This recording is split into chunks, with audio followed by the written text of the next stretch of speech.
Matapos ang pag-imbento ng isang bagong virus, ang mga unggoy ay naging mas matalino, at ang sangkatauhan ay naging mga bobo. Gayunpaman, gustong gamitin ng ilang unggoy at mga tribo ang pamana ng sibilisasyon para sakupin ang mundo. Nagsimula ang pelikula sa isang maikling makasaysayang background sa paglikha ng isang virus na ginawang mas matalino ang mga unggoy, at sa kabaligtaran, ginawang tamad ang mga tao. Pinag-isa ni Caesar na chimpanzee ang mga unggoy upang harapin ang sangkatauhan at bumuo ng isang bagong mundo para sa kanila. Pagkatapos ng kanyang kamatayan, maraming henerasyon ang lumipas, sa wakas ay kinuha ng kalikasan ang pag-aari nito mula sa sibilisasyon. Ang tatlong batang chimpanzee na sina Noah, Anaya, at Suna ay umakyat sa isang skyscraper na tinutubuan ng mga halaman sa paghahanap ng mga itlog ng agila. Gayunpaman, si Noah ay walang sapat na mga itlog, ayon sa mga batas ng tribo, hindi nila maaaring kunin ang lahat ng itlog sa pugad. Pagkatapos ay tumalon siya sa isa pang gusali kung saan nakahanap siya ng isa pang pugad. Sinalakay ng bumalik na agila ang primate, at sa pagbagsak niya ay halos wala na siyang oras para makahawak, ngunit nagawa niyang nakawin ng itlog. Bago umuwi, may nakita silang tatlo sa kagubatan. Hinabol ng mga primate ang tumatakas na lalaki ngunit nakahanap lamang sila ng tela. Umuwi sila dala ang kanilang mga nasamsam bilang paghahanda sa seremonya ng kanilang pagtanda na kung saan gagamitin ang mga itlog ng agila. Ang tribo ay namumuhay sa falconry. Ang ama ni Noah, kung saan sinabi niya ang tungkol sa matagumpay na pagkuha ng itlog, ay may hawak na isang mahalagang posisyon bilang isang eagle master, ngunit nagdududa ang kanyang ama tungkol sa tela. Sa hapon, nagpadala siya ng isang mandirigma sa kagubatan upang takutin ang mga white skin sa gubat. Sa gabi, nang ang lahat sa tribo ay tahimik na natutulog, napansin ni Noah ang isang lalaking nagtatago sa kampo at pinalayas siya. Ngunit sa labanan, aksidenteng nabasag ng lalaki ang itlog ng agila. Upang hindi magalit ang kanyang ama, nagpasya si Noah na kumuha ng bago-bago ang seremonya bukas at umalis sa pamayanan sakay ng kabayo. Nang mapansin ang kadiliman sa gabi, si Noah ay napadpad sa isang naghihingalong mandirigma na pinatay ng isang tribo ng mga raider na may mga dekuryenteng armas. Nagtago siya mula sa mga tulisan, ngunit napansin nila ang kanyang kabayo na pauwi na. Sinundan siya ni Noah, at nang makarating siya sa nayon, ito ay nagliliyab na. Dinala ng mga mananakop ang kanyang mga katribo na bilanggo, sinubukan niyang tulungan sila ngunit tinamaan ng stun gun. Sinamantala ang kaguluhan, umakyat si Noah sa falconry kung saan pinapakawalan ng kanyang ama ang mga ibon. Kasunod ay dumating si Gorilla, ang pinuno ng raiders. Nakipaglaban ng tulisan sa ama ni Noah, at siya ay itinapon sa bubong. Pagkagising sa umaga mula sa mga abo, nahanap ni Noah ang kanyang patay na ama. Nang may libing siya, ang primate ay sumumpa na hahanapin ang kanyang mga katribo at ibabalik sila sa bayan. Pagkatapos nito ay tumungo siya sa kalsada, dala ang stun gun ng mga mananakop na kanyang natagpuan. Ang kanyang landas ay nagtapos sa lagusan na natagpuan nila isang araw bago sila nakatagpo ng isang lalaki, diretso sa isang lungsod na tinutubuan ng gubat. Nang matagpuan ng panyo ng kanyang ina, napagtanto ni Noah na tinatahak niya ang tamang landas. Matapos gumugol ng isang malungkot na gabi sa harap ng apoy sa isang hindi kilalang lugar, nakita ni Noah ang falcon ng kanyang ama sa umaga. Sinusubukan niyang paamuhin ang ibon, ngunit lumipad ito palayo dahil sa mga sugat sa paa nito. Nang mapansin ng chimpanzee ang usok sa di kalayuan, pumunta ang chimpanzee upang mag-imbestiga ngunit nahulog sa isang butas. Siya ay nailigtas mula sa pagkahulog sa funeral pyre sa ibaba ng mga baging kung saan siya ay mahimalang sumabit. Matapos tanggalin ang kanyang sarili, nakilala ni Noah si Rocka ang orangutan. Bilang isang disenteng orangutan na mahigpit na sumusunod sa mga yapak ni Sir Pratchett, si Rocka ang tagapag-ingat ng mga aklat, isang uri ng post-apocalyptic librarian, at ikinwento din niya ang mga turo ni Caesar ayon sa mga batas kung saan nabubuhay pa rin ang mga unggoy. Nang mapansin ang isang mural ng mga tao, ipinaliwanag ni Rocka kay Noah na ang mga tao ang dating nangingibabaw na species. Pagbalik sa kabayo, napansin ni Noah kung paanong ang isang mabangis na lalaki ay lumalapit sa kanyang kabayo na nagpaplanong magnakaw ng pagkain. Itinaboy niya siya sa kabila ng kahilingan ni Rocka na huwag gawin iyon. Pagkatapos ay sabay-sabay silang umalis na sinusundan ng isang lumilipad na falcon. Sa gabi, sa isang rest stop, napansin muli ng orangutan ang lalaki at hinagisan siya ng pagkain na nag-aanyaya sa kanya gamit ang mga gesture na samahan sila sa pagkain. Ang tao ay lumalabas na isang babae at pinangalanan siya ni Rocka na Nova ayon sa lumang tradisyon ng unggoy at binigyan siya ng isang kumot upang mapanatili siyang mainit. Dahil sa hindi makatulog, gumala si Noah at nakakita siya ng malaking teleskopyo. Nang tingnan niya ito, nakita ng chimpanzee ang kadakilaan ng universo. Pagkatapos ay dumating si Nova at tumingin din sa teleskopyo. Sa umaga sinabi ni Noah kay Rocka na ang babae ay may angking mga katalinuhan, tulad ng isang unggoy, na marahil ay ang dahilan kung bakit siya ang napili upang gumanap sa pelikula na The Witcher. Kasama si Nova, ipinagpatuloy ng mga primate ang kanilang paglalakbay. Nakatagpo sila ng isang kawan ng mga monochrome na kabayo na kilala bilang mga zebra. Dumating din ang ibang tao sa watering hole. Nais ni Rocka na manatili kasama si Nova sa gitna ng mga tao, habang si Noah ay nagpatuloy sa kanyang paglalakbay ng mag-isa. Ngunit bago sila magkaroon ng oras upang maghiwalay ng maayos, lumitaw ang mga raider sa pangunguna ng bakulaw na si Silva. Hinuli nila ang mga tao, kinulong sila sa mga lambat at bitag, kaya naman maingat na nagmamasid sina Noah at Rocka sa paligid. Muntik nang mahuli si Nova sa lambat pero nakatakas. Hinabol ng bakulaw na si Silva na nakatingin sa kanya, ang babae. Siya at ang kanyang mga kasabwat ay itinaboy siya sa isang kapatagan na mataas ang damo, habang sa kabilang panig ay hinahabol sila ni Noah sakay ng kabayo. Nang mapansin siya, tumayo si Nova sa kanyang buong taas at tinawag ang chimpanzee. Sina Silva at Noah ay tumakbo patungo sa tumakas na babae. Nauna siyang hinawakan ni Noah, pinatumba ang humahabol na bakulaw gamit ang isang sipa ng kanyang paa. Sila ay hinabol ng isang mangangabayo na raider, ngunit dumating si Rocka sa oras at tinulungan makatakas ang dalawa sa mga humahabol. Bumaba at pinakawalan ang mga kabayo, sinabi ni Noah sa orangutan na nakakapagsalita ang babae. Hindi siya naniniwala, ngunit lumingon si Nova sa mga unggoy at sinabi na ang kanyang pangalan ay May. Sinabi niya na siya ay nagmula sa isang pamayanan ng tao, kung saan maraming mga tao na hindi pa tinamaan ng virus at napanatili ang kakayahang magsalita. Pagkatapos ay nanatiling tahimik si May upang hindi pagkamalan sa takot sa galit ng mga unggoy. Si Noah ay hindi nagtitiwala sa kanya ngunit napagtagumpayan ang kanyang puot sa pamamagitan ng pagbabahagi ng isang kumot. Nagawa rin ng chimpanzee na ayusin ang nakuhang taser. Sa umaga, ang mga manlalakbay ay dumaan sa isang kahoy na tulay patungo sa kabila ng ilog. Habang tumatawid dito, nahulog sila sa bitag ng mga raider ni Silva. Habang nakikipaglaban sa mga unggoy, nahulog si May sa ilog ngunit iniligtas ni Rocka. Ngunit siya mismo ay walang oras upang makalabas ng putulin ng bakulaw ang lubid at dinala ng malakas na agos ang orangutan.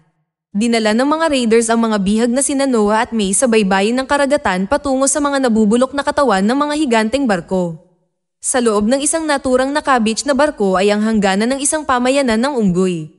Sa loob nito, nagtatrabaho ang mga nahuli na unggoy upang palakasin ang depensa sa baybayin na nagpoprotekta sa pamayanan mula sa mga alon ng dagat. Napansin ni Noah ang isang malaking gate sa isang uri ng underground bunker at nakita rin niya si Suna at ang iba pa niyang mga katribo, kasama ang kanyang ina. Dinala ni Silva si May para ikulong sa isang hiwalay na silid, habang lumilingon siya sa paligid, napansin ng dalaga ang mga relics ng sibilisasyon ng tao, kabilang ang mga libro. Biglang lumitaw ang pilay na si Trevathan, isa pang taong napanatili ang kanyang katalinuhan at kakayahang magsalita. Nagsisilbi siyang tagapayo sa lokal na hari na si Proximus Caesar, na naging dahilan upang ituring siya ni May na isang taksil. Nang marinig ang malakas na tunog, ang mga tao ay tumingin sa butas ng dingding patungo sa tapat. Dumating si Proximus, ang hari ng mga bonobo at ng mga chimpanzee. Nagbigay siya ng nakakahimok na pananalita tungkol sa pamana ni Caesar, na nagpahayag ng karunungan sa matematika na ang mga unggoy ay magiging mas malakas kung magkakaisa. Pagkatapos ang hari ay nagbigay ng go-ahead sa isang pagtatangka upang sirain ang gate sa bunker, ngunit ang pinagsamang puwersa ng mga mangangabayong unggoy ay hindi sapat kahit na matapos pasabugin ang mga nakatanim na pampasabog. Matapos ang kabiguan, inanyayahan ni Proximus ang mga bagong dating na sina May at Noah sa hapunan upang ipaliwanag kung ano ang gusto niya. Sa kanyang opinyon, ang underground bunker ay naglalaman ng legacy ng karunungan ng tao na magtuturo sa mga unggoy sa pag-unlad ng teknolohiya. Papayagan nito ang mga unggoy na tuluyang pagsamahin ang kanilang katayuan bilang dominanteng species na malaya sa banta ng mga tao. Hinala ng hari na alam ni May kung paano buksan ang pasukan. Ayon sa data ng intelligence, sinadya niyang lumipat sa underground storage facility sa mapa. Napagtanto ni Noah na ang babae ay hindi isang karaniwan tulad ng kanyang inaakala at hindi siya nagtitiwala sa kanya. Gayunpaman, nabigo rin ang pagtatangka ng hari na makuha siya sa kanyang panig. Napagtanto ng chimpanzee na karamihan sa mga nasasakupan ni Proximus ay mga alipin lamang, kasama na si Anaya, na naghahain sa hapunan. Ngunit hindi sila pinilit ng hari na manumpa ng katapatan sa ngayon. Nang pag-isipan ni Noah ang nangyari sa daungan, ang falcon ng kanyang ama ay lumipad papunta sa kanya na sinamahan siya hanggang sa kanyang pag-iisa. Lumipad ang ibon sa kanyang kamay bilang patunay ng pagtanggap sa kanya. Sa pag-alala sa pangakong ginawa sa libingan ng kanyang ama na iuuwi ang kanyang mga katribo, nagpa siya si Noah na makipagtulungan kay May, ngunit kailangan muna niyang alamin ang tunay na motibo nito. Sa isang personal na pag-uusap, inamin ng babae na mayroong isang libro sa vault na nagsasabing posible na ibalik ang kakayahan makapagsalita ang mga tao, ngunit hindi naniniwala si Noah dito pero sumang-ayon na tulungan siyang buksan ang pintuan. Gamit ang kaalaman ni May at ang suporta ni Suna, sinimulan ni Noah na isagawa ang kanyang plano. Kinuha nila ang mga pampasabog na inihanda ng dalaga nang mapansin nila si Anaya, ang waiter ng hari, na nag-alok ng tulong. Nagtanim sila ng mga bomba sa dingding ng kuta sa baybayin, ngunit nahuli sila ni Trevathan sa akto. Sinubukan ng matanda na pigilan ang babae mula sa kanyang plano, ngunit siya, sa takot na isumbong sila, ay inatake at sinakal siya hanggang mamatay. Niresolba ng mga kasabwat ang isyu sa pamamagitan ng pagtatapon ng bangkay sa karagatan. Pagkatapos ay dumaan sila sa isang makitid na daan ng mga bato sa baybayin patungo sa isang lihim na pasukan. Ito ay matatagpuan sa tuktok, kaya ang chimpanzee ay kailangang umakyat sa mga bato habang hinihila sa kanyang likod ang babae na umaangkop sa gayong mga paggalaw. Sa tuktok, ang mga grupo ay nakahanap ng isang platform na may isang baras ng ventilation. Sa pag-akyat dito sa underground storage facility, bumaba sa hagdan ang mga primate at ang babae. Binuksan ang power supply na hindi nasira pagkatapos ng mga taon ng walang maintenance, ginalugad ng mga bisita ang piitan. Nahanap ni May ang isang control panel at kinuha ang isang partikular na hard drive. Sa oras na ito, sinusuri ng mga chimpanzee ang opisina ng paaralan kung saan nakakita sila ng librong pambata na may mga larawan. Doon, inilalarawan ng mga tao bilang nangingibabaw na species at ang mga unggoy ay pinananatili sa mga kulungan sa mga zoo. Palibhas ay nasiraan ng loob sa kanilang nakikita, gayunpaman ay sinundan nila si May nang mag-alok itong umalis. Ang kanilang landas ay nagtapos sa isang hangar na may kagamitang pangmilitar na pinapanatili para sa mas magandang panahon. Sinimulan ni May ang pagbubukas ng gate mula sa loob, kasama ang sinag ng araw, at naghihintay pala sa kanila si Haring Proximus at ang kanyang mga kasamang gorilla sa labas. Pinuri ng hari si Noah sa kanyang tagumpay at inanyayahan pa nga ang kanyang buong tribo na makibahagi sa tagumpay. Ngunit kasabay nito, hiniling niya na agad na magpas siya kung kaninong panig siya, sa kanila o sa mga tao. Upang mabilis na makapagdesisyon, kinuha ni Proximus si Suna bilang hostage at pinagbantaan siya ng kanyang alapores ng kutsilyo. Habang nag-aalangan na sumagot si Noah, isang malakas na putok ang narinig. Maingat na kinuha ni May ang isang revolver mula sa arsenal kung saan binaril niya ang primate na hawak si Suna na hostage. Gayunpaman, nalulugod si Proximus sa resulta at hinayaan si May at napagtanto na ang vault ay puno ng gayong mga armas. Ngunit naiintindihan din ng babae na mapanganib na iwanan ng teknolohiya sa mga primate. Tumakbo siya sa detonator ng mga pampasabog na inilagay nila sa gabi at pinasabog ito. Ang proteksyon ng kuta ay naglaho sa malakas na pagsabog at nang ito ay mawala, makikita kung paano ang karagatan ay pumasok sa puwang at lalo itong lumaki dahil sa lakas ng presyon. Nakatayo sa isang burol, pinapanood ni May ang pag-agos ng tubig sa mga unggoy sa bunker. Ang karagatan ay unti-unting binabaha ang vault na pinipilit ang mga primate na umakyat sa mga hagdan patungo sa mas mataas sa ventilation hood sa tuktok na itinuturo sa mga tribesmen ng daan patungo sa exit na bangga ni Noah si Silva. Nagpa siya ang bakulaw na ngayon na ang pinakamahusay na oras upang wakasan ang nakakainis na unggoy minsan at para sa lahat. Ang matinding habulan sa mga daanan ay nagtatapos sa parehong pagkahulog sa tubig, kung saan ang warlord ay patuloy na hinahabol ang mga chimpanzee. Sinamantala ang pagkakaiba sa laki, hinikayat ni Noah ang gorilla sa isang bitag, isang makitid na lugar kung saan hindi siya makakatakas. Siya ay nakatayo sa ibabaw ng kaaway, pinapanood siyang nalulunod sa tahimik na tubig. Nang makalabas sa butas ng ventilation, nakita ni Noah ang kanyang mga katribo, ngunit pagkatapos ay inatake siya ni Proximus. Binugbog ng hari ang chimpanzee na parang isang bata na inagawan ng pagkain na ipinakita sa iba ang kanyang kapangyarihan. Gayunpaman, ang sugatang si Noah, sa halip na humingi ng awa, ay nagsimulang gumawa ng kakaibang malambing na tunog. Ang iba pa niyang mga katribo ay ginaya ang kanyang himig. Hindi nauunawaan ni Proximus na sa ganitong paraan tumatawag sila sa mga ibong mandaragit na umaaligid sa itaas nila.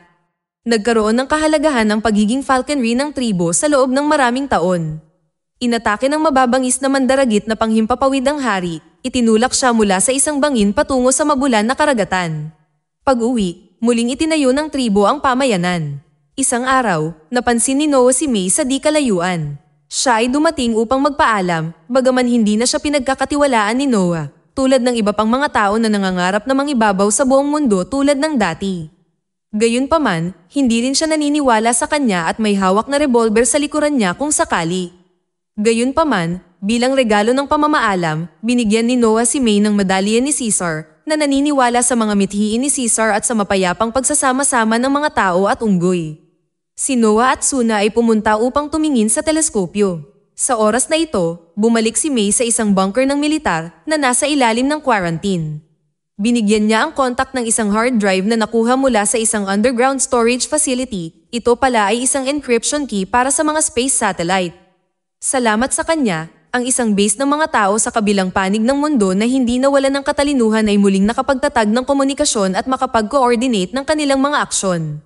Dito nagtatapos ang pelikula, ang hidwaan sa pagitan ng mga tao at mga unggoy na nagkaroon ng bagong pagkakataon.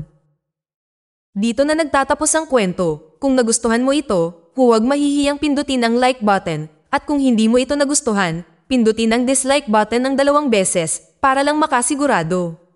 And as always, thank you for watching.